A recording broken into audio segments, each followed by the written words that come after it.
죽음이 두 사람을 나눌 때까지 서로를 아끼며 섬기며 사랑하며 하나가 될 것을 하나님 앞과 이 모든 증인들 앞에서 약속하십니까? 많이 들은 질문 아니에요? 언제 듣는 질문이죠? 결혼식에서. 이 한 남자와 한 여자의 법적이고 영적인 부부의 관계는 죽음이 두 사람을 나눌 때까지, 다시 얘기하자면 살아있을 동안에 유효한 것입니다.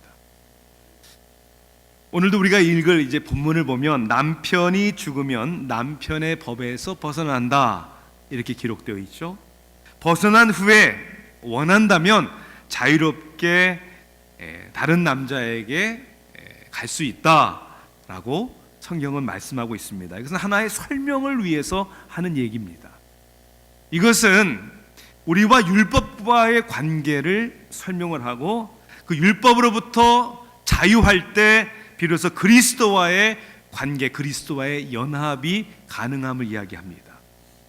즉 율법과의 관계에서 자유로운 것과 비로소 예수님과의 연합을 말씀하고 있습니다. 우리가 로마서 말씀을 이제 오늘 15번째로 이제 7장 1절부터 6절까지 말씀을 나눌 텐데, 율법으로부터 자유하여 예수 그리스도와 연합하는 그 말씀에 대한 것을 우리가 함께 보도록 하겠습니다. 로마서 7장입니다. 1절부터 6절까지의 말씀을 제가 봉독하겠습니다.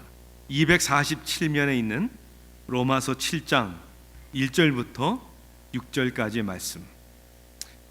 형제들아, 내가 법 아는 자들에게 말하노니 너희는 그 법이 사람이 살 동안만 그를 주관하는 줄 알지 못하느냐. 남편이는 여인이 그 남편 생전에는 법으로 그에게 매인바 되나 만일 그 남편이 죽으면 남편의 법에서 벗어나느니라. 그러므로 만일 그 남편 생전에 다른 남자에게 가면 음녀라. 그러나 만일 남편이 죽으면 그 법에서 자유롭게 되나니 다른 남자에게 갈지라도 음녀가 되지 아니하느니라. 그러므로 형제들아, 너희도 그리스도의 몸으로 말미암아 율법에 대하여 죽임을 당하였으니 이는 다른 이 곧 죽은 자 가운데서 살아나신 이에게 가서 우리가 하나님을 위하여 열매를 맺게 하려 함이라. 우리가 육신에 있을 때에는 율법으로 말미암는 죄의 정욕이 우리 지체 중에 역사하여 우리로 사망을 위하여 열매를 맺게 하였더니 이제는 우리가 얽매였던 것에 대하여 죽었으므로 율법에서 벗어났으니 이러므로 우리가 영의 새로운 것으로 섬길 것이요 율법 조문에 묵은 것으로 아니할지니라. 아멘. 살바도르라는 사람은 쿠바의 스파이였습니다. 미국의 군사 기밀을 빼내기 위해서 이 쿠바로부터 마이애미에 보내진 사람입니다. 그가 스파이 활동을 하다가 어떤 이유였든지 그가 회심하게 됩니다. 그래서 카스트로에게 맹세한 충성 대신에 미국 정부에 자수를 합니다. 그리고 미국 정부를 위하여 오히려 쿠바의 기밀을 얘기해주고 협조를 해줍니다. 그 대가로 미국은 그에게 망명을 허락합니다. 그리고 그의 새로운 삶을 위해서 그를 보호해주기 위해서 쿠바의 위협이 있잖아요. 허위로 그가 살인당하는 것처럼 꾸며줍니다. 그래서 예전 쿠바 스파이 살바도르는 법적으로는 공식적으로는 사망한 사람이 되고 이제 새로운 이름, 새로운 신분증, 그리고 새로운 인생을 살게 됩니다. 이보다 더 드라마틱하고 그리고 실질적이고 위대한 변화가 그리스도 안에 있는 사람들에게 영적으로 일어난 것입니다. 이러한 변화를 설명하기 위해서 로마서에서 거듭 사용하는 표현 중에 하나가 뭐냐면 오늘 7장에도 나옵니다. 그때는 혹은 전에는 이라는 표현을 쓰고, 그리고 이제는, 전에는, 이제는 이런 표현을 사용합니다. 마치 살바도르라는 사람이 전에는 쿠바 사람이었습니다. 전에는 스파이였습니다. 전에는 미국의 적이었습니다. 그런데 이제는 미국 시민이고 미국 시민으로서의 자유와 권리를 누릴 수 있는 사람이 된 것처럼, 자, 오늘 우리가 읽은 본문 5절을 보니까 우리가 육신에 있을 때에는 율법으로 말미암아, 그래서 육신에 있을 때다라고 설명하잖아요. 그때 예전 사람은 육신의 사람이었습니다. 그리고 율법 아래에 있었고, 율법 아래에 있는 모든 사람들은 한 사람도 예외 없이 성경은 죄인이다. 그렇죠? 의인은 없나니 하나도 없다. 그래서 율법 아래에 있는 육신의 사람들은 다 죄인이고 결국 하나님의 심판 아래에 있는, 그래서 핑계치 못할, 모두 하나님의 진노 아래에 있다라고 로마서는 계속 말씀하고 있습니다. 그것이 육신에 있는 사람들의 전의 모습이었는데 6절에는 무슨 단어로 시작을 하죠? 이제는 이라는 단어가 나옵니다. 우리말에는 번역이 안 됐는데요, 원어에는 그러나라는 단어가 분명히 나옵니다. But. 그래서 영어 성경에 뭐라고 되어 있죠? NIV에는 But now. 전에는 육신의 사람으로서 율법 아래에 있고 정죄와 사망과 하나님의 진노 가운데 있었는데, 그러나 이제는 어떻게 된 겁니까? 이게 오늘 보니까 얽매였던 죄 것에 대하여 죽었으므로 율법에서 벗어났으니 이러므로 우리가 영의 새로운 것으로 섬길 것이요 율법 조문의 묵은 것으로 아니할지니라. 이제 그리스도 안에서 영적인 사람이 된 것이죠. 그러니까 더 이상 율법의 정죄와 심판을 받지 아니하고 생명을 얻게 됩니다. 그리고 하나님을 위하여 열매 맺는 사람이 된 것이죠. 옛사람은 죽었고 새로운 신분과 새로운 아이덴티티, 정체성을 가진 사람으로 born again, 거듭난 것입니다. 이게 성경의 가르침입니다. 그래서 우리가 잘 알고 있는 고린도후서 5장 17절 보니까 그런즉 누구든지 그리스도 안에 있으면 새로운 피조물이라, new creation. 이전 것은 지나갔으니 보라 다 새 것이 새 것이 되었도다라고 성경은 말씀하고 있는 것입니다. 하나님께서 전에는 그리고 이제는 이러한 새로운 피조물로 우리를 어떻게 변화시켰고 이 일을 어떻게 이루셨습니까? 이 신비롭고 하나님이 이루신 일을 가장 효과적으로 설명하는 교리가 오늘 본문의, 오늘 설교의 제목입니다. 그리스도와 연합, Union with Christ. 자, 그리스도와의 연합이라는 의미에는 성경으로 두 가지를 우리에게 얘기해 줬죠. 우리가 그리스도 안에 있고 또 그리스도는 우리 안에 있습니다. 함께 한다는 그 의미 이상 아니에요? 아니, 우리가 그리스도 안에 있대요. 그리고 그리스도께서는 우리 안에 있다, 이렇게 말씀하고 있습니다. 신학자 앤서니 허크만이라는 사람은 이 그리스도와 연합이라는 개념에 대해서 우리의 눈이 떠지기 시작하면 신약 성경의 전체에서 이 그리스도와의 연합을 발견하게 될 것이다 라고 얘기를 합니다. 성경에 나와 있는 거예요. 구석구석에. 또한 신학자 존 머레이는 이렇게 얘기를 합니다. 그리스도와의 연합은 우리 구원에 관한 진리의 핵심이다. 이것이 얼마나 중요한지 모릅니다. 그리스도와 연합했다. 루이스 볼커프라는 신학자는 그리스도의 연합은 그리스도와 그의 백성들의 친밀하고 생동감 있고 그리고 영적인 관계를 의미하며, 그냥 관계만이 아니라 그리스도께서 그리스도인을 위하여, 누구를 위하여? 우리를 위하여, 여러분들을 위하여 삶과 힘과 축복과 구원의 리소스, 근원이 되시는 것이다.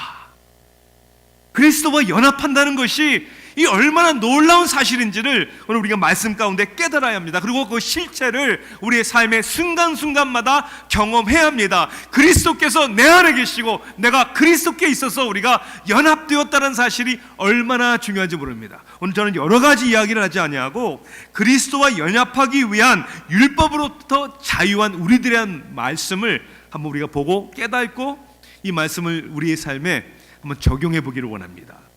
자, 율법으로부터 우리가 그리스도께 연합하기 위해서 자유했다라는 표현을 오늘 4절과 5절에 각기 이렇게 표현합니다.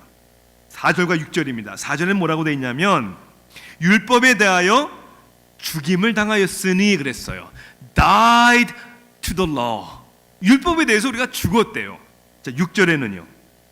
율법에서 벗어났으니 released from the law. 율법에 대해서 죽었고 율법으로부터 우리가 벗어났다. 이제 상관없는 관계가 되었다. 이렇게 얘기를 합니다. 자, 그런데 여러분 잘 생각해 보세요. 이건 율법에 대한 부정적인 이야기가 아닙니까? 그런데 죽었다, 벗어났다라는 이러한 표현은 유대인들에게, 그리고 이 성경을 그 당시 읽는 사람들에게 우리는 잘 느끼지 못하겠지만 이거는 충격적인 선언이었습니다. 자, 왜냐하면 율법을 사실 누가 주신 것입니까? 하나님이 주신 거예요. 아니, 하나님이 율법을 주셨는데 율법에 대해서 죽었다? 율법으로부터 이제 상관없이 벗어났다? 이게 도대체 무슨 말인가? 여러분, 구약 성경을 우리가 보면 오늘 우리가 예배 부름에 우리가 서로 교동문한 내용을 우리가 읽었잖아요. 시편 19편 7절에 뭐라고 되어 있죠? 여호와의 율법은 완전하여 영혼을 소성시키며 여호와의 증거는 확실하여 우둔한 자를 지혜롭게 하며. 여호와의 율법이 완전하대요. 아니, 완전한데 왜 우리가 거기서 벗어나야 합니까? 자, 더 나아가서는 여호와의 율법은 금, 곧 많은 순금보다 더 사모할 것이며, 뭐보다 더 달다고요? 꿀과 송이꿀보다 더 달도다. 우리가 잘 알고 있는 시편 1편에 복 있는 사람에 대한 이야기를 하면서 뭐라고 얘기합니까? 복 있는 사람 오직 여호와의 율법을 즐거워하여 주야로, 그 율법을 주야로 묵상하는 자로다. 아니, 이거 긍정적인 얘기 아니에요? 신약에 와서도 고린도전서 7장 19절에 보니까 이런 말씀이 있어요. 할례 받는 것도 아무것도 아니요 할례 받지 아니하는 것도 아무것도 아니로되 오직 하나님의 계명을 지킬 따름이니라. 자, 여러분 생각해 보세요. 율법을 사모하래요. 율법을 즐거워하고 율법을 주야로 묵상하고 그리고 율법을 지켜야 된대요. 그런데 그 율법을 그렇게 중요시 여긴 성경에서 왜 율법에 대해서 죽었다고 얘기를 하고 왜 율법에서 벗어났다라고 얘기합니까? 이거 완전히 반대되는 상반된 이야기 아닙니까? 절대로 아닙니다. 상반된 이야기가 아니라 조화되는, 어울리는 이야기합니다. 왜요? 이것은 그리스도와 우리가 연합했다는 사실을 깨닫는 사람들에게는 율법에 대한 바른 이해를 가질 수 있다는 겁니다. 자, 제가 이렇게 이 말씀을 쉽게 이해할 수 있도록 예전에 한번 이런 예화를 드린 적이 있어요. 행복하지 않은 부부 생활을 하는 여인이 있었어요. 이 남편은 어떤 남편이었냐면 아내를 배려하는 것, 아내를 이해하는 것, 사랑하는 것, 이거하고는 좀 거리가 먼 굉장히 율법주의적인 그런 남편이었습니다. 그래서 때로는요, 출근을 하기 전에 아내에게 이렇게 종이에다가 그날 해야 할 일 리스트를 다 적어놓고 이거 오늘 꼭 해, 이런 아주 그냥 간이 부은 남자였습니다. 그러니까 얼마나 그 마음에 부담되고 상처가 되겠습니까? 그렇죠? 사실은 하기를 싫어도 싸울까봐, 다투기 싫어서 그냥 할 수 없이 두려워서 의무적으로 그 일을 해왔습니다. 자, 세월이 지나서 이제 남편이 병으로 세상을 떠납니다. 그리고 이 여인은 평생 결혼할 생각이 없었어요. 그런데 배우자를 잃은 같은 처지의 한 남자를 만나게 됩니다. 그리고 사랑을 하기 시작을 하고 재혼을 합니다. 이 두 사람은 원래 여인이 살고 있던 집에서 이제 새로운 살림을 시작을 하는데 이 남편은 너무 달라요. 자상하고요. 그리고 이 아내를 사랑한다는 말을 자주 해줄 뿐만 아니라 그 사랑을 정말 진심이라는 것을 느낄 수 있을 정도로. 그러니까 이 여인은 행복한 거예요. 그리고 그 남편이 고마운 거죠. 어느 날 남편이 이제 출근한 후에 집안일을 하다가 소파 그 의자 속에 청소를 하다가 뭐가 종이가 있어서 이렇게 보니까 옛날 전 남편이 출근하기 전에 이거 해놓으라고 한 목록이 거기에 있는 거예요. 옛날 생각이 나는 거예요. 옛날 남편이 이랬는데 읽어보다가 깜짝 놀라는 거예요. 왜냐하면 옛날에 그렇게 하기 싫었는데 그 목록을 보니까 지금 똑같이, 아니 더 하고 있는 거예요. 근데 뭐가 다른 거예요? 예전에는 싫었는데, 할 수 없이 했는데, 지금은 마음에 우러나서 기쁨으로 사랑 가운데 한다는 거예요. 전에는 종이 위에 쓴 율법 같은 목록이었지만 이제는 그런 목록이 없어도 어디다 쓴, 사랑하는 마음에 쓴 사랑의 행위였다는 것. 이게 다르다는 것이죠. 율법에 대해서 죽었다 그리고 벗어났다라는 말과 율법을 사모한다, 즐거워한다, 그리고 지키려고 노력한다는 것은 결국 다른 말이 아니란 말입니다. 동기가 다른 거죠. 동기가. 그래서 오늘 6절에 뭐라고 돼 있어요? 우리가 영의 새로운 것으로 섬길 것이요 율법의 조문에 묵은 것으로 아니할지니라. 즉 종이짝에다 쓴 법에 따라서 살지 않는다는 거예요. 억지가 아니라, 책임이 있어서가 아니라 내 마음에서 우러나서 감사함으로 사랑하기 때문에. 그리스도와 연합했다는 의미는 율법의 요구와 판단과 심판과 정죄로부터 자유하다는 의미고, 자, 그래서 순종함으로 구원에 이르는 것이 아니라 구원 받았기 때문에 순종하는 삶을 살게 되는 것이다. 그리스도의 연합은 후자를 설명해 주는 거예요. 구원을 받았기 때문에, 하나님의 사랑이 나에게 임했기 때문에 마음에 우러나는 기쁨으로 행함의 순종의 삶을 열매로 산다는 것이죠. 여러분 영어로 이런 표현 들어보셨어요? If you enjoy and love what you do, 여러분이 하시는 일들을 사랑하고 즐거워한다면 You will never work a day in your life. 평생 단 하루도 일하지 않게 될 것이다. 이게 무슨 의미예요? 내가 사랑하고 즐거우는 것은 일처럼 생각이 안 된다는 거예요. 기쁘잖아요. 즐겁잖아요. 그러므로 그리스도와 연합한 성도들의 삶의 우선순위는 더 강한 의지나 더 많은 헌신이나 노력이 아닙니다. 그것이 중요하지 않다는 얘기가 아니에요. 우선순위가 뭐냐? 그것은 주님과의 우리의 관계의 회복입니다. 주님과의 연합하는 삶입니다. 열매를 많이 맺으려고 노력하는 것이 아니라 주님과 연합할 때 열매를 맺는 삶을 사는 것입니다. 그래서 예수님이 이렇게 말씀하셨잖아요. 나는 포도나무여 너희는 가지니. 여러분, 가지는 나무에 붙어 있으면 열매를 맺는 것이죠. 그래서 오늘도 4절에 이렇게 우리에게 얘기하잖아요. 노력해라, 행위를 가져라, 이렇게 얘기하지 아니하고 하나님을 위하여 열매를 맺게 하려 함이라. 여러분은 누구와 연합했냐에 따라서 어떤 열매를 맺느냐가 좌우된다는 것입니다.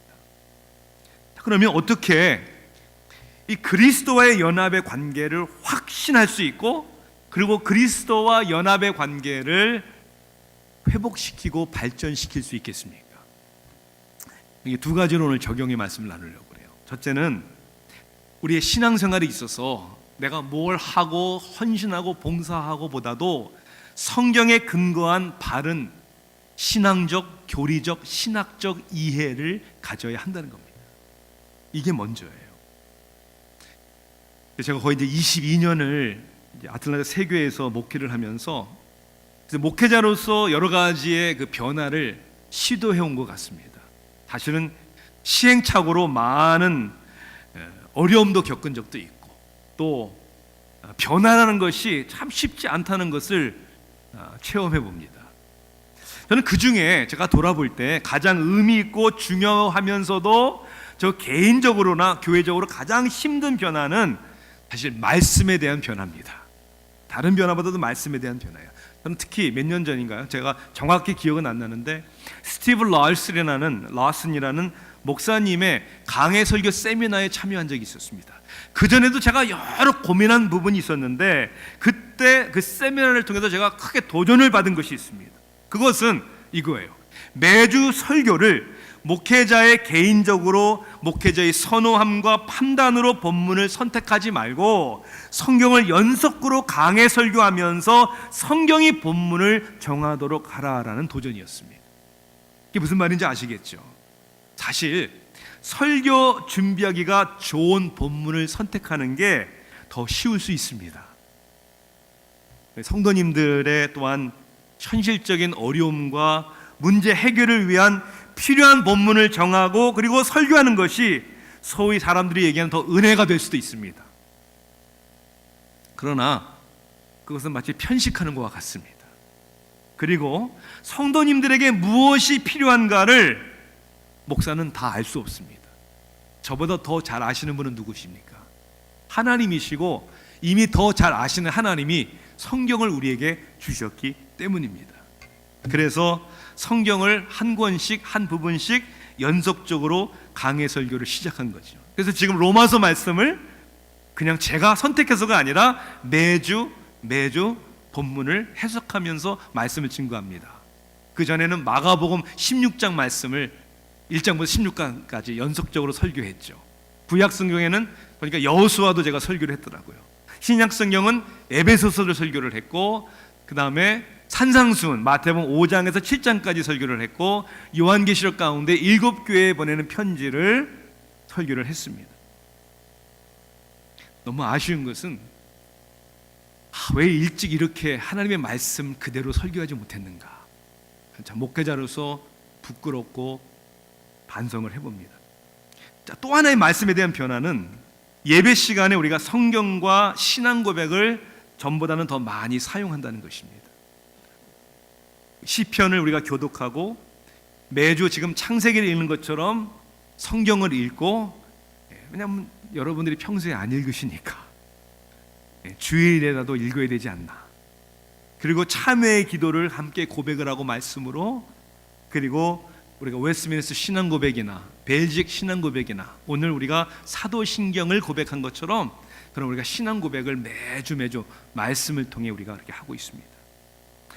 이런 변화에 대해서 때로는 힘들어하고 불편해하실 수 있다고 저는 생각합니다. 너무 딱딱하고 너무 어렵다. 맞습니다. 그런데 여러분, 진리는 때로는 딱딱하고 어려운 것입니다. 그저 내가 선호하는 편한 신앙생활을 하는 게 중요한 것이 아니라, 어린아이처럼 젖만 먹는 신앙생활이 아니라 단단한 음식을 먹어야 한다는 것이죠. 왜냐하면 깨달음이 있어야 변화가 오기 때문입니다. 예수님은 그래서 이렇게 말씀하셨습니다. 너희가 진리를 알지니 진리가 너희를 자유케 하리라. 하나님의 진리. 마치 이런 것 같아요. 많은 부부의 관계가 그렇듯이 저와 제 아내의 관계에서도 보면 이렇게 잘 소통하지 못하는 부분들이 있었던 것 같아요. 뭐 지금도 있겠지만요. 특별히 이제 어떠한 민감한 부분에 대해서, 특히 제 아내가 제가 자신이 없거나 제가 잘 못하고 있는 부분에 대해서 소통하자, 이야기를 하자 할 때는 보니까 제가 되게 싫어하더라고요. 남자들이 많이 그러죠. 그리고 이렇게 기피하는 저의 모습을 많이 발견했어요. 처음에는 굉장히 부정을 했는데 나중에 보니까 제가 그렇게 하고 있더라고요. 듣기 싫어하고 그런 대화하기 싫어하고, 아마도 두려움 때문이었을 것 같아요. 그리고 마치 나를, 그죠? 아내라도 나를 판단하고 나를 공격한다라는 그런 생각이 드니까 싫은 거죠. 피하고 싶은 거죠. 근데 그런 생각이 드는 거야. 이대로는 서로에게 더 깊은 상처가 될 수 있겠다. 너무나 그것이 싫고 두려웠어요. 그래서 정말 깊은 대화가 필요하겠구나. 그래서 한 번은 블랙 월넛라는 그 카페가 있어요. 원포리온 올라가다 보면 거기 앉아서 이제 제 아내와 대화를 좀 깊은 대화를 한번 나누자 서로. 그래서 저도 평소에 표현하지 못했던 저의 두려움, 저의 아픔을, 남자들 이런 거 잘 안 하는데 제 아내한테 이렇게 다 얘기를 했어요, 제가. 근데 그날 다 해결된 건 아니지만 저희 관계를 좀 더 자유롭게 하고 우리 소통할 수 있도록 정말 도움이 되는 한 가지의 놀라운 사실을 전에는 머리로 알고 있었는데 그날 제가 확실히 제가 깨닫고 느꼈어요. 그게 뭐냐면 이거예요. 제 아내가 저에게 그렇게 원했던 것은 제가 모든 문제를 다 해결해 주는 것이 아니라, 아니 해결되지 않을 수도 있잖아요. 부부로서 하나가 되었다는 그런 느낌을 가지고 싶어 한다는 것. 그래서 문제에 대해서 함께 얘기할 수 있고 함께 고민할 수 있고, 그러다 해결이 안 돼도 it's okay. 그러나 적어도 on the same page, 같이 그 문제를 인식하고 있고 그 문제를 함께 위해서 기도하고 그 문제를 해결하기 위해서, 그것이 자녀의 문제였던 어떤 문제였던 그걸 위해서 함께 고민하고, 그걸 우리가 연합한 부부구나, 하나구나. 문제가 해결되지 않더라도 그 연합하고 있다는 그 마음을 갖는 것이, 그거를 원하고 그것이 중요하다는 것을 정말 처음으로 제 마음에 느꼈던 것 같아요. 사랑하는 성도 여러분, 저는 이제 주님과의 관계를 이야기하고 싶어요. 우리의 삶 속에 어떤 상황이나 환경이 문제가 아니란 말입니다. 그것보다도 그리스도께서 나와 함께 하시고 우리가 그리스도와 함께 한다는 그리스도의 연합의 이 관계가 제일 중요하다는 거예요. 그러면 문제가 해결되기도 하고 문제가 해결되지 않는다 할지라도 그 문제를 받아들일 수 있는, 그것을 극복할 수 있는 은혜를 하나님이 주신다는 것을 우리는 믿습니다. 여러분 믿으십니까? 모든 관계 속에서 우리가 연합해야 하고, 무엇보다도 가정에서 연합해야 하고, 그리고 무엇보다도 우리가 그리스도와 연합되었다는 사실에 여러분 위로와 그리고 능력이 저와 여러분에게 있기를 주님의 이름으로 축원합니다. 그래서 이거 성경적인 이런 올바른 이해가 필요하다는 거예요. 이 깨달음이 우리를 자유케 하신다는 거죠. 자, 또 하나는 이거예요. 그렇게 우리가 그리스도와 연합했다는 사실을 깨닫는 것도 중요하지만, 기도와 말씀을 통해서 그리스도와의 연합의 관계를 발전시켜 나가야 된다는 거예요. 어떻게 해요? 기도와 말씀을 통해서. 네, 날마다. 그저 내 삶의 문제 해결을 위해서, 기도 응답 받기 위해서가 아니라 연합된 그리스도와 우리와 관계를 더 이해하고 더 발전시키기 위해서. 며칠 전에 돌아간 제 여동생이 이제 거의 한 열흘간, 한 주간 저희와 함께 지내면서 또 동생하고 오랜만에 대화를 많이 나눴어요. 이제 평신도지만 제 여동생은 평신도 사역자예요, 사실. 그리고 큐티 사역을 합니다.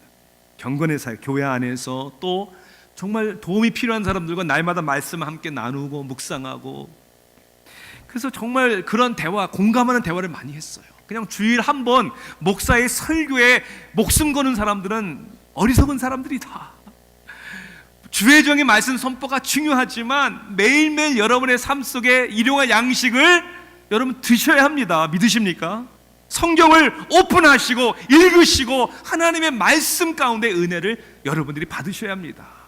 그런데 제 여동생과 또 공감한 게 있어요. 그게 뭐냐면 큐티의 경건의 시간의 위험이라는 거예요. 위험.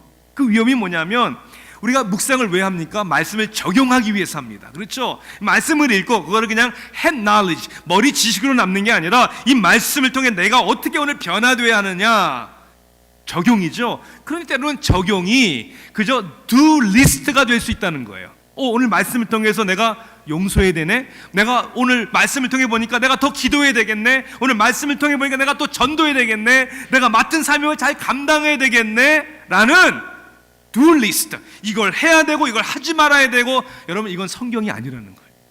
물론 순종해야 합니다. 그런데 말씀을 통해서 우리가 가장 깨달아야 되는 것이 뭐냐, 우리가 뭘 해야 되는 것이 아니라 하나님이 누구시냐, 그리고 하나님이 우리를 위해서 하신 일이 무엇인가, 그것을 먼저 깨달아야 한다는 것이죠.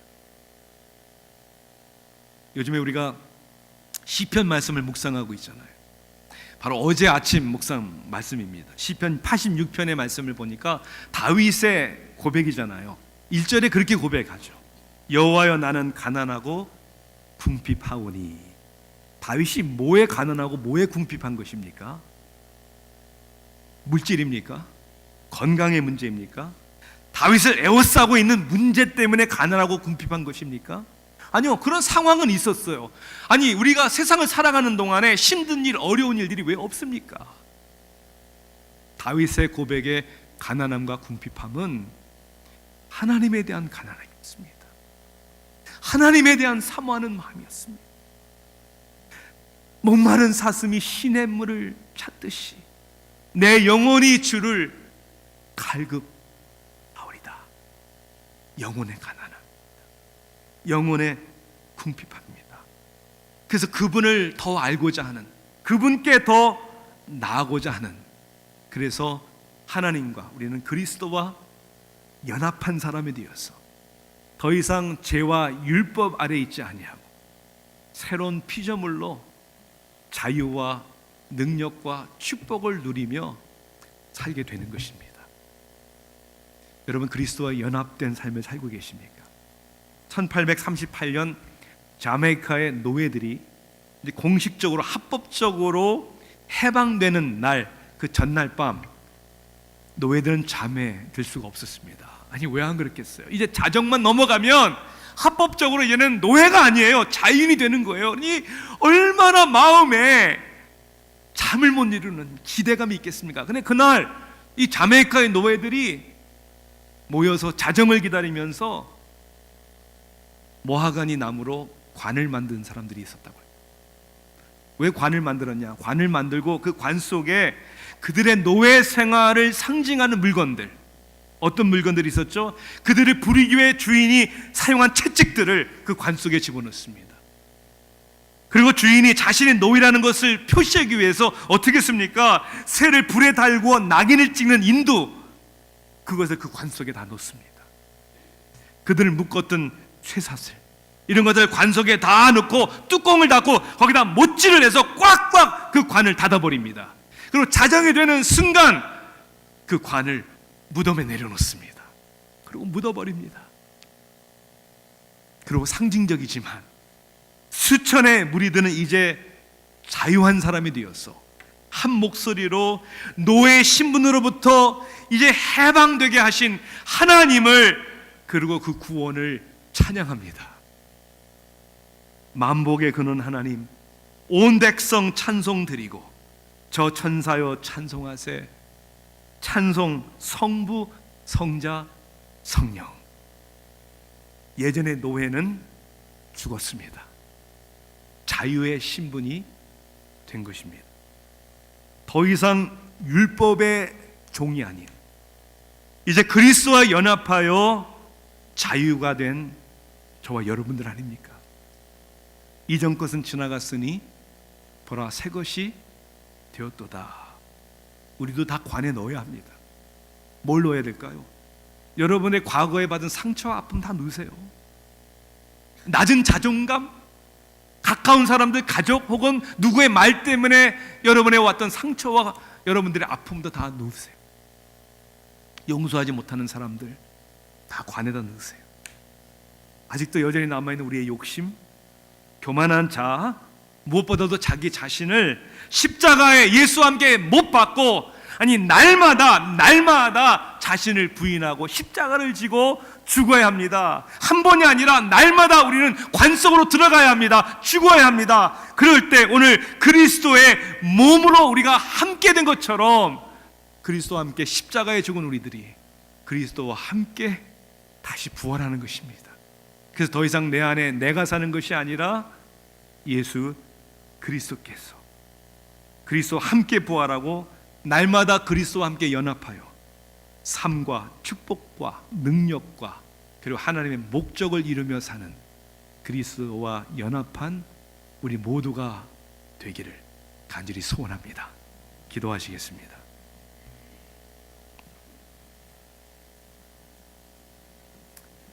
하나님께서는 누구든지 그리스도 안에 있으면 새로운 피조물이라고 선포하셨는데 여전히 옛 모습, 습관으로 돌아가는 우리를 발견합니다. 우리 자신을 보면서 얼마나 연약한지, 그 누구보다도 우리 자신에게 자신으로부터 받는 실망과 상처가 얼마나 큰지. 그러나 우리에게 소망이 되는 것은 그럼에도 불구하고 우리는 여전히 예수와 연합한 예수 안에 있는 사람들이요, 예수 그리스도께서 우리 안에 있는, 그리고 우리를 의롭다 칭하신 하나님의 은혜가 여전히 유효함을 믿습니다. 그러므로 이제는 내가 아니라 그리스도의 능력이, 그리스도의 소망이, 그리스도의 생명이 오늘도 우리를 주장하게 하옵소서. 예수 그리스도의 이름으로 간절히 기도하옵나이다. 아멘.